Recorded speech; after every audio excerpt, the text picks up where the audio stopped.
اعوذ باللہ من الشیطان الرجیم بسم اللہ الرحمن الرحیم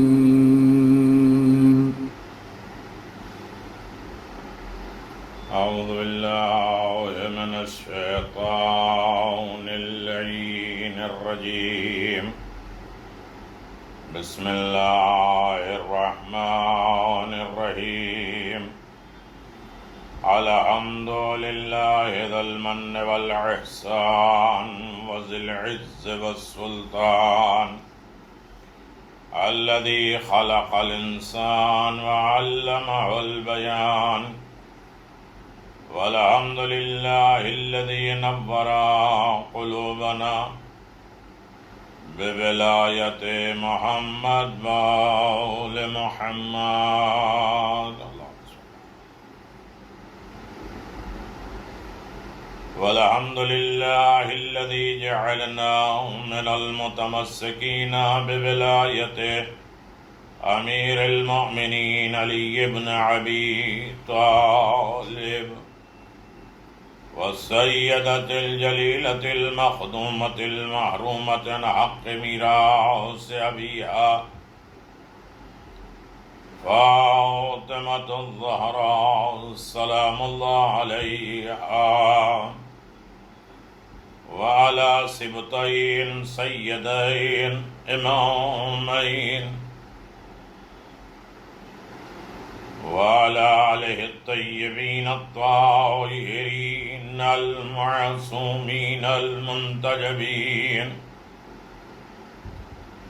ولعنۃ اللہ علی اعدائہم من الآن الی قیام یوم الدین آمین یا رب العالمین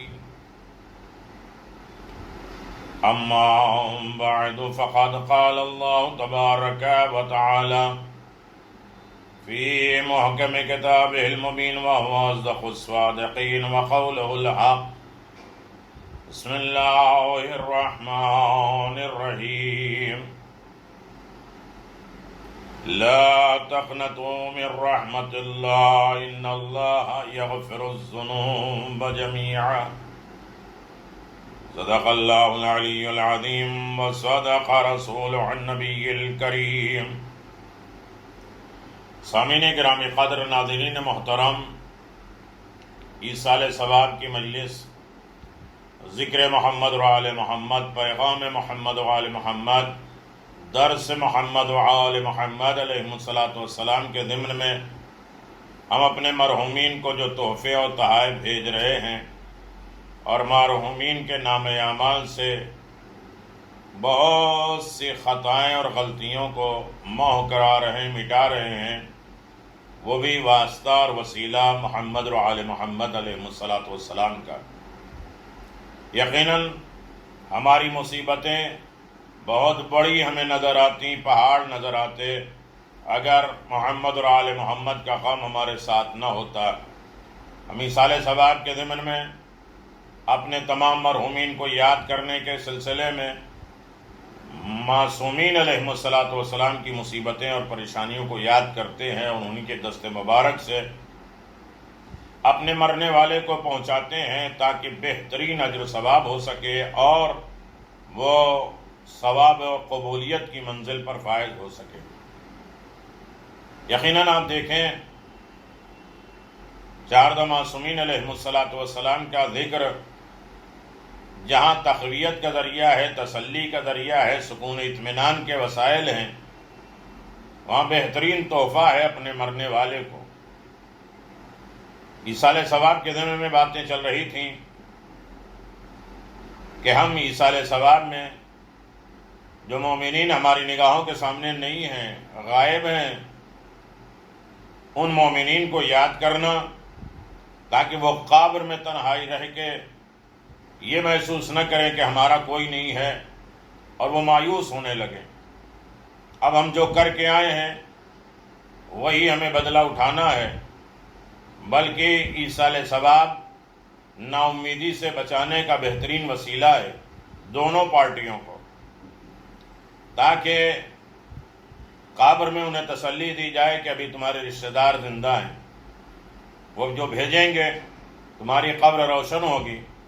اور زندہ افراد کبھی یہ ہاتھ نہ ملیں کہ ہم اپنے زندوں کی خدمت نہیں کر پائے، اپنے ماں باپ، اپنے رشتہ داروں، قرابت دار جو اس دنیا سے چلے گئے ان کے حقوق ادا نہیں کر پائے۔ کہا تم بھی مایوس نہ ہو، اب بھی وقت ہے کہ ان کی قبروں کو روشن کرنا، ان کے گناہوں کو معاف کرنا، ان کے درجات کو بلند کر دینا اور انہیں بہترین اجر و ثواب کے مستحق قرار دینا، یہ تمہارے ہاتھ میں ہے۔ یہ وسیلہ ہے ایصال ثواب کا۔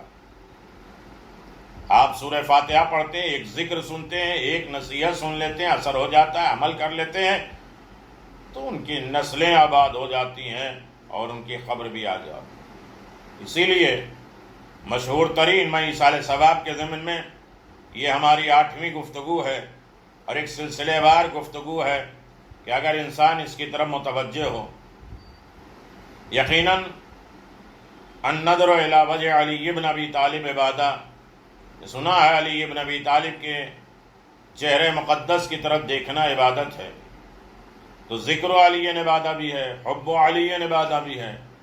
علی کا تذکرہ کرنا، علی سے محبت کرنا یہ عبادت ہے۔ لیکن ہمارا موضوع یہ ہے کہ امام علی مقام نے فرمایا ہے کہ عالم کو دیکھنا عبادت ہے۔ مجتہدین کی زیارت کرنے جاتے ہیں، علماء، فقہاء، مجتہدین، متقین کی زیارت جو کرتے ہیں، یہ عالم کی عبادت دیکھنا عبادت ہے۔ امام عادل کو دیکھنا یا ان کی طرف نگاہ کرنا عبادت ہے۔ والدین کی طرف محبت سے دیکھنا حج اور عمرہ ہے اور عبادت۔ انسان تھوڑے سے وقت کے اعتبار سے سر اٹھائے، دیکھے اپنے والدین کو اور محبت اور مروت اور لطف و عنایات سے دیکھے تو اس کا یہ دیکھنا عبادت ہے۔ حج ہے، حج مقبول ہے، شفا ہے، برکت ہے۔ جو اپنے والدین کو نظر اٹھا کے دیکھتے ہیں اور آنکھیں نکال کے دیکھتے ہیں، غصے کے عالم میں دیکھتے ہیں، تو یہیں جہنم اس کے لیے واجب ہو جاتی ہے اور اس کے سارے اعمال ختم ہو جاتے ہیں، وہ آگ شدہ ہو جاتا ہے اللہ، اور سب نیک اعمال اس سے چھین لیتا ہے، والدین بھی ناراض ہو جاتے ہیں۔ تو بہترین موقع ہے کہ ہم اپنے والدین کو دیکھیں۔ لوگ کہیں گے کیسے دیکھیں گے، وہ تو ہے ہی نہیں۔ اگر ہیں تو دیکھیں، نہیں ہیں تو ان کو دیکھنے کی کوشش کریں۔ وہ اعمال، وہ اچھائیاں، وہ کار خیر جو پہنچاتے رہیں گے تو یقیناً وہ قبر میں، خواب میں، ہر دن تو آتے ہیں والدین اپنے زندوں کے پاس، اپنی اولاد کے گھر، وہ الگ بات ہے کہ نہ مل پائیں، نہ زیارت کر پائیں، لیکن اگر دیکھنا چاہے تو ملتے ہیں، اس کے اعمال ہیں۔ تو یقیناً والدین کی طرف بھری نگاہ سے دیکھنا، محبت اور مروت سے دیکھنا ایک عبادت ہے۔ ہمارا موضوع تھا راہ خدا میں برادر مومن کی طرف دیکھنا عبادت ہے۔ قبر میں جو چلے گئے ہیں ان کی طرف بھی ہم نگاہ کریں، ان کے بارے میں غور کریں، ان کی بھی فکر کریں کہ وہ کس کنڈیشن میں ہیں، ان کو کچھ کھانا ملا یا نہیں، ان کو لیٹنے سونے کی جگہ اچھی ملی یا نہیں، انہیں تمام تکلیفیں ان سے دور ہوئی یا نہیں، جانوروں نے پریشان تو نہیں کیا ہے، چیٹیوں نے پریشان تو نہیں کیا ہے، ان کے کفن کے ساتھ بے ادبی تو کسی نے نہیں کیا ہے، ان کے جسم کی کوئی خرابی تو نہیں پیدا ہوئی ہے۔ ہم تھوڑی دیر فکر کریں کہ وہ کون سی اچھائیاں ہیں جن کا اجر و ثواب انہیں ملا ہوگا، خدا نخواستہ وہ کون سی برائیاں ہیں جس کے عذاب میں وہ مبتلا ہوں گے۔ لہذا ان کی طرف بھی دیکھو، ان کی طرف بھی توجہ کرو، ان کے بارے میں بھی فکر کرو، ان کے خیالات کرو۔ یہی ایصال ثواب کی مجلس ہے۔ مومنین کی طرف دیکھنا، جو مر چکے ہیں ان کی طرف بھی دیکھنا، اور جو زندہ ہیں ان کو بہرحال دیکھنا عبادت ہے۔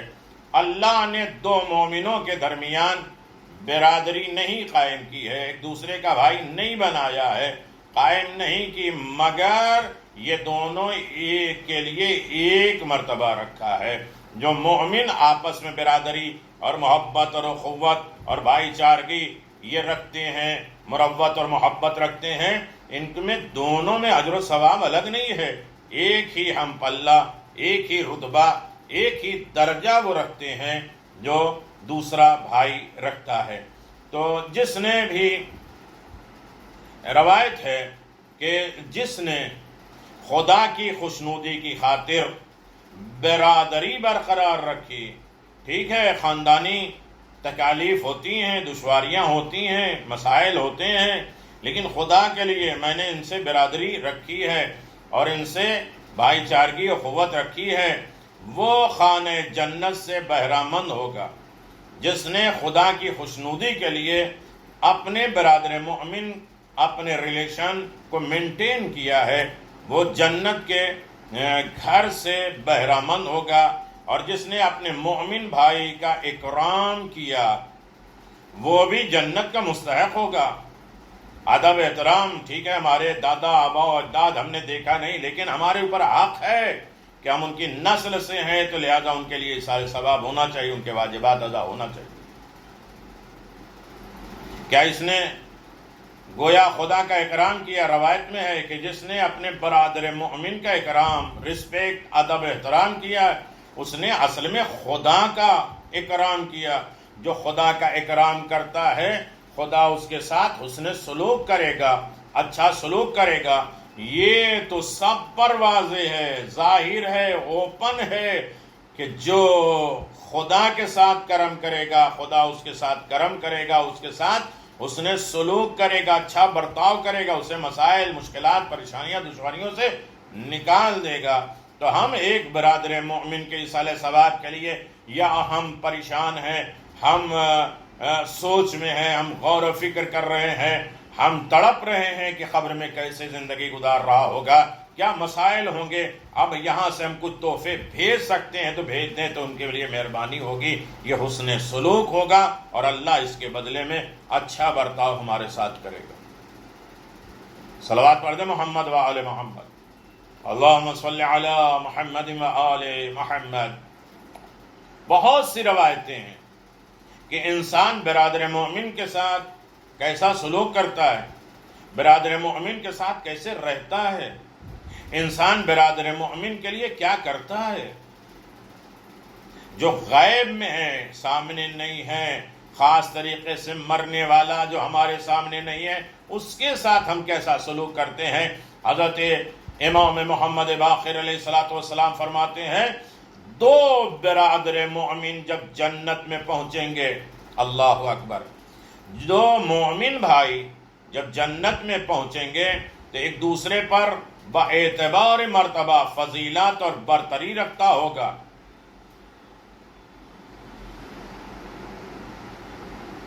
دونوں بھائی جب جنت میں جائیں گے تو ایک دوسرے کے اعتبار سے وہ فضیلت اور برتری رکھتا ہوگا. یہ بلند والا خدا سے عرض کرے گا، خدایا یہ شخص جو مرتبے میں مجھ سے کم ہے، یعنی عام طریقے سے اعمال میں، اچھائیوں میں، کار خیر میں، معرفت میں کوئی نہ کوئی دونوں میں سے کوئی کم تو لیول ہوگا. ہمارا مسئلہ یہ ہے کہ ہم فوراً کہتے ہیں ارے اس کا ایمان کیا، اس کی حیثیت کیا ہے. یہ تو جناب ابو ذر و سلمان نے نہیں کہا.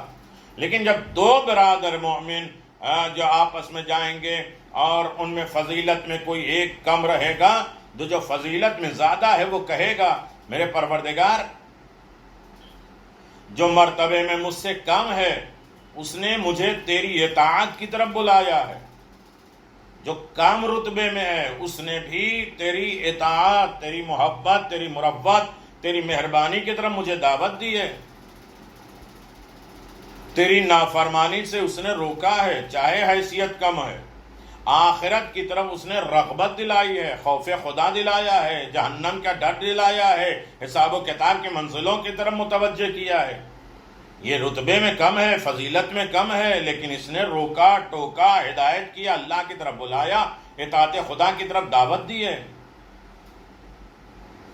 اس کی یہی ہدایتیں اور نصیحتیں تھیں جس نے مجھے بلند مرتبہ کر دیا. کہنے والا کہہ کے چلا گیا، اس نے شاید عمل نہیں کیا ہے، کم کیا ہے، لیکن سننے والے کے اوپر اثر ہوا اور اس نے بہت کچھ سیکھ لیا تو وہ فضیلت میں اعلیٰ ہو گیا. ایسے یہ مجلس حسین، مجلس ایصال ثواب، ذکر محمد و آل محمد، سننے والے کہ ہو سکتا ہے کس کے دل میں کیا اثر ہو جائے اور وہ اپنے آپ کو بلند کر جائے، اور پھر اس کے بعد آپ کی ملاقات انشاءاللہ محشر میں ہو، حساب و کتاب میں، تو وہ کہے گا کہ میں بلند مرتبہ تو ہوں لیکن یہ کمتر ہے، لیکن اس کی وجہ سے میں متوجہ ہوا، اس کی وجہ سے میرے اندر اطاعت آئی، اس کی وجہ سے میں نے گناہ کو چھوڑا، غلطیوں کو چھوڑا، کوتاہیوں کو چھوڑا۔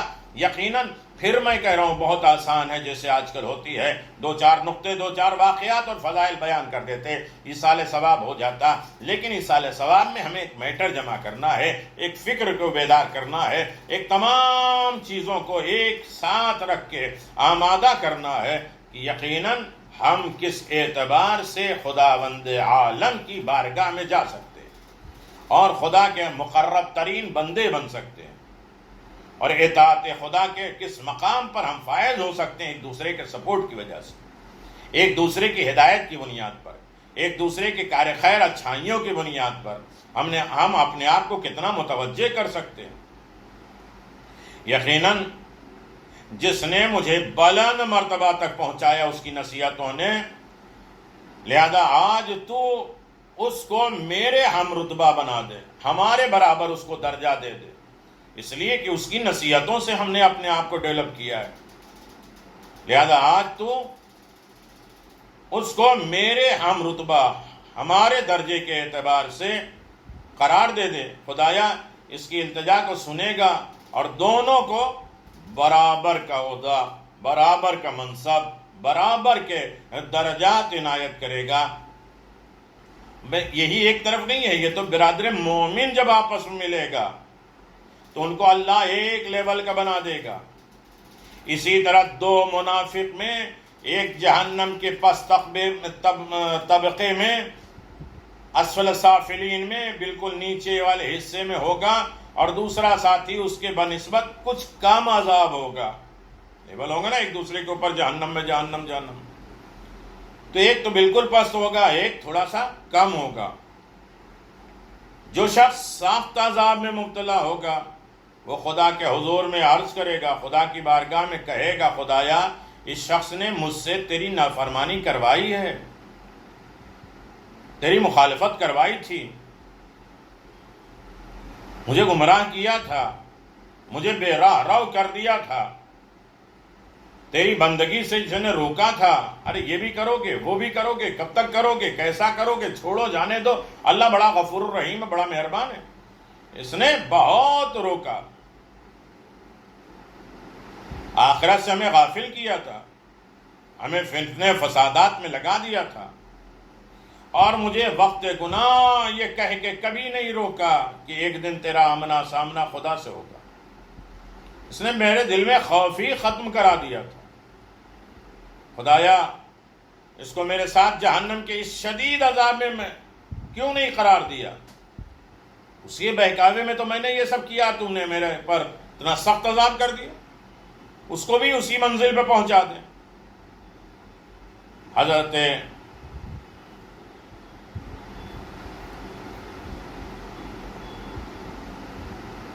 معصومین فرماتے ہیں کہ اس وقت قہار، حضرت قہار ایک فرشتہ ہے، عذاب کا فرشتہ ہے، اس کی درخواست کو قبول کرتے ہوئے دونوں کو ایک طبقے میں قرار دے دے، جاؤ دونوں اسی طریقے سے۔ جو بالکل نیچے عذاب تھا وہ اس سے برداشت نہیں ہوا، اس کے اوپر کم عذاب کیوں ہے، جبکہ اسی کے کہنے پہ میں نے سب کچھ کیا۔ تو قہار نام کے فرشتے نے اس کو قبول کر کے اسے دونوں کو برابر کر دیا، دونوں کو ہم لیول بنا دیا، دونوں کو ایک ساتھ قرار دے دیا۔ پھر حضرت نے اس آیت کریمہ کی تلاوت کی، الاخلاء یومئذ بعضهم لبعض عدو الا المتقین۔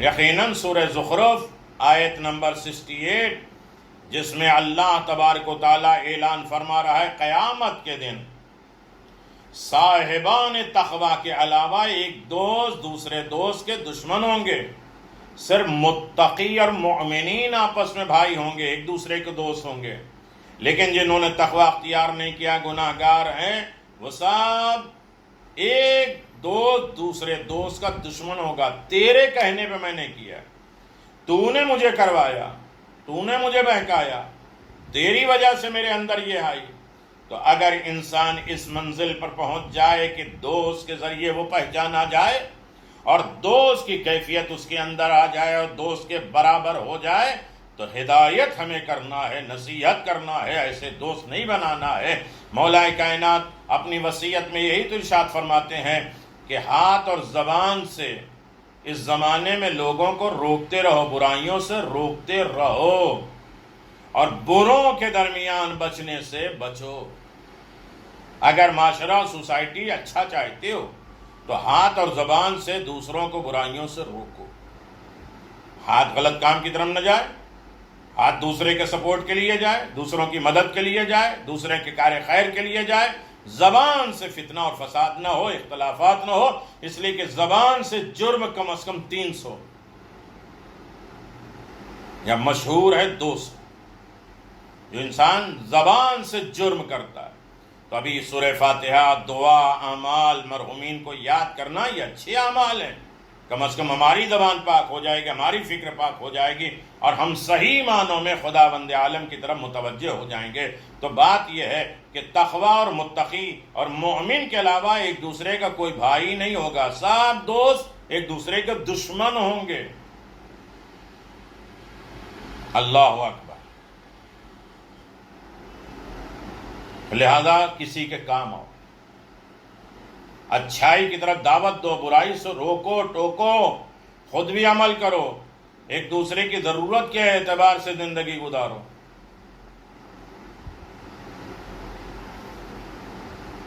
حضرت امام جعفر صادق علیہ السلام کا ارشاد گرامی ہے، وہ فرماتے ہیں کہ اگر مومن کوئی بھی مومن کسی مومن سے کچھ سوال کرے اور وہ امکان اور حالات ہوتے ہوئے بھی، اختیار رکھتے ہوئے بھی،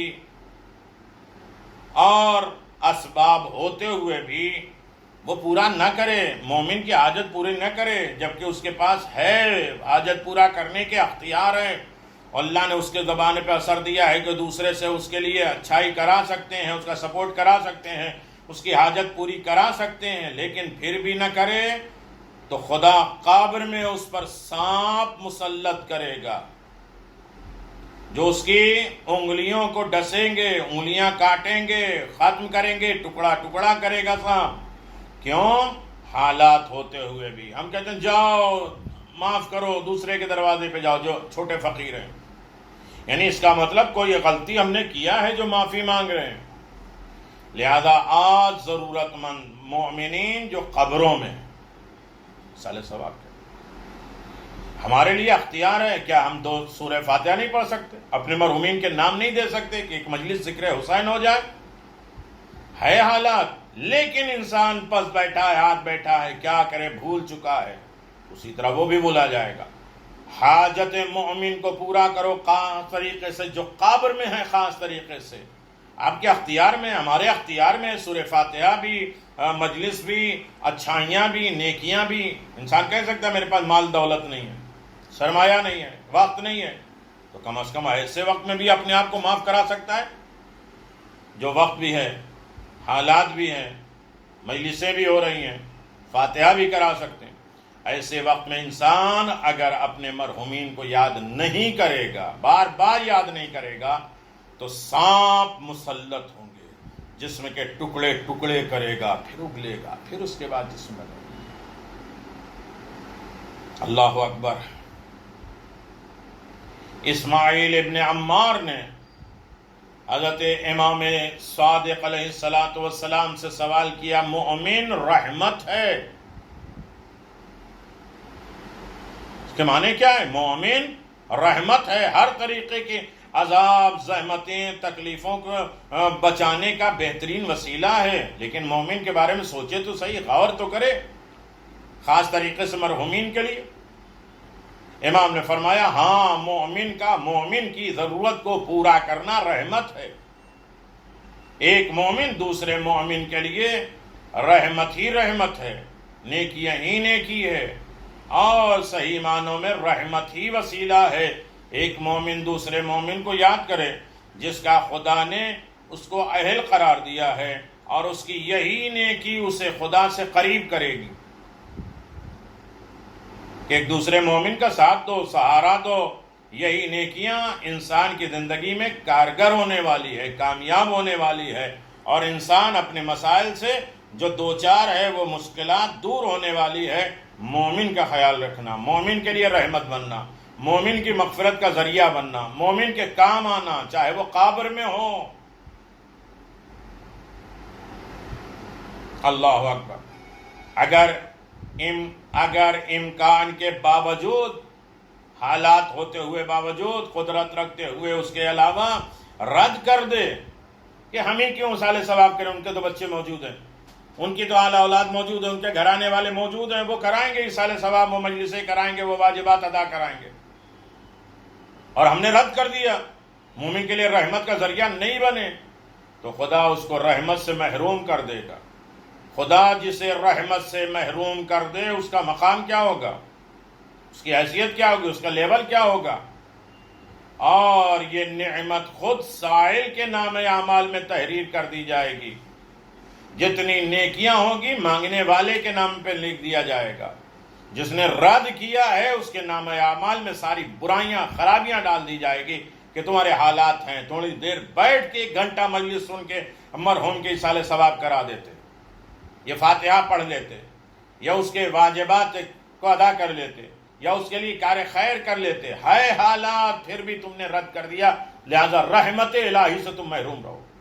اور جتنی اچھائیاں تمہاری ہیں جو سائل ہے، ضرورت مند ہے، اس کے نام پہ ڈال دیا جائے. اللہ اکبر. انسان اپنی نیکیوں سے محروم ہو جائے گا. یہی وجہ ہے، یہی نہیں، روایت آگے کہتی ہے اگر کسی نے حاجت مومن کو برطرف کرنے کی کوشش کی، کسی مومن کی حاجت کو پورا کر دیا، کوشش ہی کی، لیکن جو کوشش کرنا چاہتا تھا نہ کیا، تو اس نے خدا اور رسول کے ساتھ خیانت کی. تم نے کوشش کی، نہیں ہو پائی وہ الگ بات ہے، لیکن کوشش ہی نہیں کی.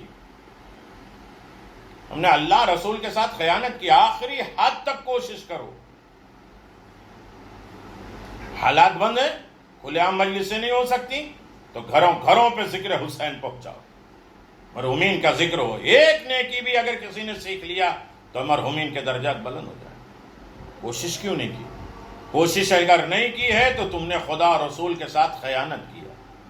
لہذا ہر مومن ایک کوشش کرے اپنے مرحومین کے لیے، اپنے زندوں کے لیے، تاکہ ہمارا خیانت داروں میں نام نہ ہو. کل میں نے بیان کیا تھا، خیانت، وعدہ خلافی، جھوٹ. لہذا اگر ہمارے کسی شیعہ نے کسی شیعہ سے اپنی حاجت کا تذکرہ کیا اور اس نے امکان کے باوجود اس کی مدد نہیں کی، تو خدا اس کو ہمارے دشمنوں کی حاجت روائی میں مبتلا کر دے گا اور پھر عذاب کا مستحق کرے گا. اس مومن کے کام آئے، اس سے بہتر کہ ہم فلاں آدمی کے کام آ جائیں. حالات ہوتے ہوئے بھی شیعہ اور مومن کی حاجت پوری نہ کرنا، اس کی حاجت کو رد کر دینا، اس کے کام نہیں آنا، تو اللہ اس کے بدلے میں کیا کرے گا؟ دشمن اہل بیت سے مددگار اور حاجت مندی میں مبتلا کر دے گا. وہ دوسرے غیر مستحق میں وہ مدد کرے گا. اکثر لوگ ہوتے ہیں بانٹنے، کار خیر کرنے میں ایسے لوگوں کے جو نصرانی ہیں، جو مولا کا دشمن ہے، جو شیعہ کا مخالف ہے، اس کی نصرت اور مدد کرنے لگے. کیوں؟ اس لیے کہ شیعوں کی نصرت و مدد میں انہوں نے رد کر دیا. اللہ نے انہیں غیر کی طرف متوجہ کر دیا کہ ان کی حاجت جاؤ پورا کرو، اور دشمن کی حاجت روائی میں مبتلا کر دیتا ہے اور پھر عذاب کا مستحق کر دیتا ہے. تمہیں مومن نہیں ملے گا، شیعہ نہیں ملے گا اس کی حاجت روائی کرنے کے لیے اگر تم نے کوشش نہیں کی. تو پھر غیر کے سامنے تمہیں جھکوا دے گا ان کی حاجت روائی. ان کے لیے کام کیے جاؤ گے، ان کے لیے مدد کیے جاؤ گے، ان کے کار خیر کرتے جاؤ گے، ان کی حاجت روائی کرتے جاؤ گے، پھر اللہ عذاب نازل کرے. لہذا جتنی کوشش ہو مومن کے کام آئے، شیعہ کے کام آئے، اور شیعوں کے اگر کام آ گئے تو یقیناً خدا بھی تمہارا ناصر و مددگار ہو جائے گا. اگر مومن اور شیعہ کے کام نہیں آؤ گے تو اللہ غیر لوگوں کے ساتھ تمہیں لگا دے گا، انہی کی خدمت میں تمہاری زندگی چلی جائے گی، اور اس کے بعد آخرت کے عذاب بھی برداشت کرنے پڑیں گے۔ اگر کسی نے کسی مومن کی اس ناداری کی وجہ سے توہین کی، مومن بیچارہ نادار ہے، مومن غریب ہے، مومن فقیر ہے، مومن مسکین ہے، ضرورت مند ہے، قبر میں پڑا ہوا ہے، کوئی پرسان حال نہیں ہے، اور اس کی توہین کی، ارے کیا ضرورت ہے اس کے بعد، تو خدا اس کو قیامت کے دن اس کثیر مجمع کے سامنے ذلیل اور رسوا کرے گا جو ہمیشہ کے لیے اپنا دشمن قرار دے گا۔ بہت بڑے مجمع میں وہ رسوا و ذلیل ہوگا۔ جو مومن مجبور کی مدد نہ کرے، توہین کرے، رسوا کر دے، اکثر دو لوگ دے کے احسان جتلا دیتے ہیں، نیکیاں کر کے جو ہے بتلا دیتے ہیں، تو ایسے لوگ بہت بڑے مجمع میں، محشر کے میدان میں اور لوگوں کے درمیان میں رسوا اور ذلیل ہوں گے، اور ہمیشہ کے لیے اپنا دشمن پروردگار قرار دے دے گا۔ عزیزو، یہ ہے منزل، یہ ہے مقام۔ صحیح معنوں میں انسان بارگاہ رب العزت میں آئے اور پروردگار سے قریب اور قرب حاصل کرنا چاہتا ہے تو مومن شیعہ عزادار کے کام آئے، حتی الامکان جتنی کوشش ہو سکے وہ ان کے لیے کارگر ہو، تاکہ کسی عجیب مسائل میں، عجیب دشواریوں میں مبتلا نہ ہو۔ میرے عزیزو، ذکر حسین بڑا عظیم ترین کارنامہ ہے، بہت بڑی عظیم دولت ہے۔ اگر انسان اسے اپنی زندگی کا محور بنا لے، ذکر حسین سے نصیحتیں حاصل کرے، کمالات حاصل کرے، فضائل اور فضیلت میں خوش ہو اور اس پر عمل کرنے کی کوشش کرے، تو ہر منزل پر انسان کامیاب ہو سکتا ہے۔ حسین ابن علی نے کیسے کیسے زندگی گزاری ہے، مسائل زندگی گزاری، اور اس کے بعد ایسے وقت میں جو پیاس کی شدت ہو، تیر چل رہے ہوں، نیزے چل رہے ہوں، اس عالم میں حسین دوسروں کا خیال کرتے، پروردگار میں نے بچپنے کا وعدہ پورا کر دیا، اور تو میرا وعدہ پورا کر دے۔ اللہ مشکل، پریشانیاں، دکھ درد ہر اعتبار سے انسان کی زندگی میں مسائل آتے رہتے ہیں، لیکن اس وقت دوسروں کا خیال رکھیں۔ کربلا والے یہی تو چاہ رہے تھے کہ قربان ہونے کے لیے خود سب سے آگے بڑھیں، سب سے پہلے ہم قربان ہو جائیں، لیکن جہاں کچھ ملنے کا وقت ہے تو پہلے کہتے تو پہلے انہیں۔ پانی آ گیا، جناب سکینہ نے پانی نہیں پیا کہ میرا بھیا اصغر پیاسا ہے، جناب زینب ام کلثوم کھانا پانی نہیں کھاتے پیتے تھے، کیا اور دوسروں کی ضرورت۔ احد کے میدان میں جب بھتیجے نے پانی پلانا چاہا تو اس نے زخمی مومن نے کہا کہ یہ ہم سے زیادہ پیاسا، یہ ہم سے زیادہ یہ پیاسا ہے، جب اسی کی طرف جانے لگے اور واپس آئے تو سب مر چکے۔ یہ ایثار و قربانی ہے، خود غرضی نہیں ہے، اپنی ضرورت کو مکمل کر لینا اور دوسروں کی ضرورت کو چھوڑ دینا۔ ایصال ثواب کی مجلس میں یہ ہے کہ اگر انسان قربانی کا وقت ہو، زحمتوں اور پریشانی کا وقت ہو تو خود سب سے آگے بڑھے اطاعت آل محمد میں، لیکن جب کسی کی پریشانی دور کرنا ہو تو صرف اپنی پریشانی دور نہ کرے، پہلے سامنے والے کی پریشانی کو دور کرے۔ کربلا ہمیں یہی درس دیتا ہے۔ آئیے اس وقت ہم لوگ سب باب الحسین علیہ السلام سے داخل ہوں گے جنت۔ اگر اس مہمان خانے میں باب الحسین سے داخلہ ہوا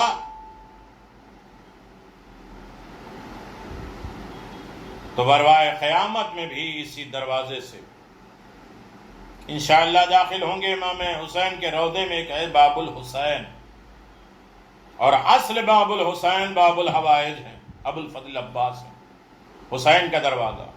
اسی لیے پہلے جناب عباس کے دروازے پہ جاتے ہیں، اس لیے کہ عباس ہی باب الحسین ہے، وہ حسین تک پہنچانے کا بہترین وسیلہ ہے، ذریعہ ہے۔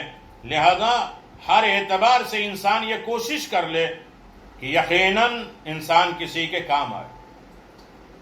انشاءاللہ ہم لوگ بھی باب الحسین سے داخل ہوں گے، جس قدر لوگ امام حسین کے ذریعے داخل جنت ہوں گے اتنے کسی سے داخل نہیں ہوں گے، نہ نبی نہ رسول کے ذریعے داخل ہوں گے۔ کوئی گروہ امام حسین سے اظہار اخلاص کرنے کے سبب سے تو کوئی گروہ بجہت ارادت کے، کوئی بجہت محبت اور مودت کے، تو کوئی بجہت نصرت کے، کوئی بواسطہ مال صرف کرنے، کوئی بوجہ عزاداری، کوئی بوجہ زیارت، کوئی بوجہ بقا، کوئی بوجہ ابقاء رونا رلانا، کوئی بوجہ تباقی، کوئی کتاب کے ضمن میں، کوئی ذکر کے ضمن میں، کوئی فاتحے کے ضمن میں، کوئی کار خیر کے ضمن میں، کوئی مجلسیں کرانے کے، کوئی مجلس پڑھنے کے، کوئی مجلس شرکت کرنے میں، سب کو بخش دیا جائے۔ حفاظت و احترام، عزاداروں، کوئی بہجات کمک، زوار کی مدد کرنے میں، کوئی سبیل امام حسین کے نام پہ لگانے میں، مصائب آل محمد تبرک تقسیم کرنے میں، کوئی بجہت کھانا پکانے میں، کوئی کھانا کھلانے میں، کوئی نشر فضائل آل محمد بیان کرنے میں، کوئی نقل مصائب کرنے میں، جب ہی تو لوگ اپنی اولاد لخت جگر تک بیچ ڈالتے تھے زیارت حسین اور تعزیہ داری اور عزاداری کے لیے، ہم نے کیا زحمت برداشت کی؟ واقعات موجود ہیں زیارت کے لیے، اولاد کو بیچ ڈالنا، اولاد کو قربان کرا دینا، ہاتھ پیر کٹوا دینا، زحمتیں اٹھائی ہیں راہ حسین میں۔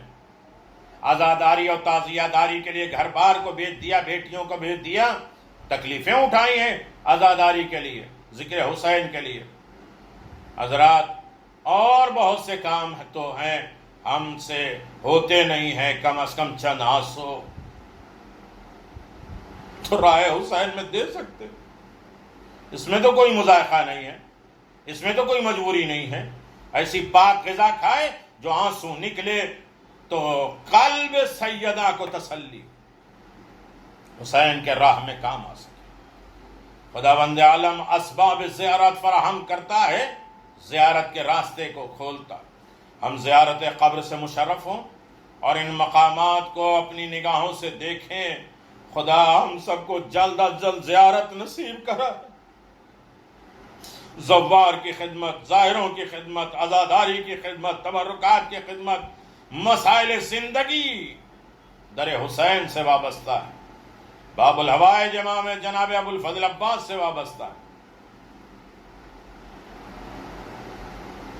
اللہ اکبر! جہاں امام حسین علیہ السلام گھوڑے سے زمین پہ تشریف فرما ہے وہ جگہ دیکھیں۔ کبھی غش میں ہوتے تھے تو کبھی غش سے فاقہ ہوتا تھا۔ اسی حالت میں جناب زینب سلام اللہ علیہ خیمے سے برآمد ہوئیں۔ رویا ابن نماع الحمید ابن مسلم انہ قال لا انسى زینب بنت علی امیر المؤمنین السلام وحیا تعذب الحسین علیہ السلام تنادی بصوت الحزین وقلب القیم۔ ابن نماع علیہ الرحمہ نے حمید ابن مسلم سے روایت نقل کی ہے کہ اس نے کہا نہیں بھولتا وہ حال جو جناب زینب امیر المومنین کی بیٹی کا جب وہ مظلومہ لاشے پر اپنے بھائی امام حسین کے نوحہ اور بیان جگر خراش شوز دل سے کرتی تھیں اور بآواز بلند حزین فریاد دردناک دل سے درد سے فریاد کرتی تھیں اور بشدت نہایت بے چینی کے ساتھ روتی تھیں اور کہتی تھیں جیسا کہ شاعر نے کہا ہاذا اخی فاف التراب معذرا بنفسی افیرا فی التراب مجددا۔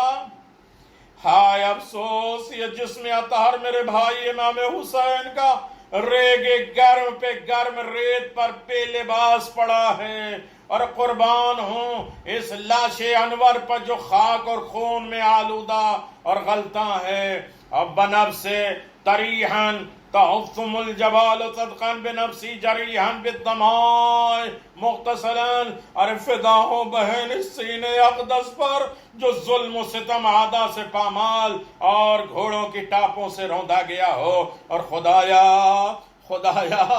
اللہ اکبر، اصال ثواب کی مجلس میرے عزیزو بین کر رہی تھیں، زخمی ہو رہی تھیں، اور جو اپنے خون اور غسل، اپنے خون سے جسے غسل مل رہا ہے بجائے کفن کے، خاک صحرا ان کے کفن بن رہے ہیں، اڑ کر لاش کو مجروح کر رہے ہیں، بے نفسی خزیبہ صیب من دم النہر و ترتیب الخدو بدماء المرتاب، قربان ہو بہن ستم دیدہ اس داڑھی سفید پر نورانی پر جس پر خون گلوے بریدہ سے خضاب کیے ہوئے ہیں، ارے جس داڑھی کو ظالم نے پکڑا ہے، قربان ہوں اس رخسار اطہر پر جو خاک و خون میں آلودہ ہے۔ چنانچہ اس مصیبت کو حجت خدا امام زمان اجل اللہ تعالیٰ فرجہ شریف فرماتے ہیں، آج آغاز غیبت صغریٰ ہے